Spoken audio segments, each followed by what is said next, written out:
জানাজার নামাজের পূর্বে মৃত ব্যক্তি কেমন ছিলেন মানুষের কাছ থেকে জবানবন্দি নেওয়া এটা একটা ভুল প্রচলন, ভুল রেওয়াজ সমাজের মধ্যে চলে আসছে। বিভিন্ন সময় দেখি, তখন আফসোস লাগে, যদিও যেখানে দেখি সেখানে প্রতিবাদ করে এটা আমার অভ্যাসে পরিণত হয়েছে। তো অনেক জায়গায় আলহামদুলিল্লাহ সাকসেস হয়েছে, মালিক কবুল করেছেন, অনেক জায়গায় বেদাত চলে গেছে।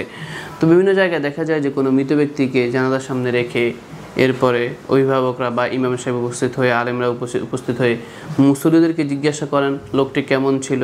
তখন ইচ্ছা অনিচ্ছা সবাই উত্তরে বলেন হ্যাঁ লোকটা খুব ভালো ছিলেন। এভাবে 3বার জিজ্ঞাসা করা হয়, এভাবে 3বার জিজ্ঞাসা করে জবাব নেওয়া হয়। শরীয়তে এই রেওয়াজের কোনো দলিল নেই, এই আমলের কোনো অস্তিত্ব শরীয়তে নেই।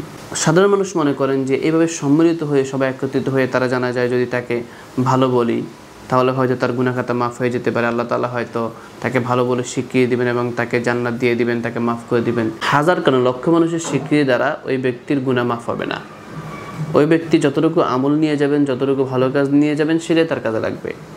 আপনারা জানা যায় দাঁড়িয়ে লক্ষ মানুষ যদি স্বীকৃতি দেন যে তিনি ভালো মানুষ, তিনি জান্নাতে, তিনি বহুত ভালো কথা বলেন, সেগুলো ওনার কাজে আসবে না। কেউ যদি মনের ইচ্ছায় বলে সেটা ভিন্ন বিষয়, সেটা মালিক কবুল করতে পারেন। কিন্তু কাউকে জোরপূর্বক ঠেকিয়ে জানা যায় দাঁড় করিয়ে বাধ্যতামূলক বলতেই হবে সে ভালো ছিল না খারাপ ছিল, এটা না যায়, সেটা হারাম, এটা করা যাবে না।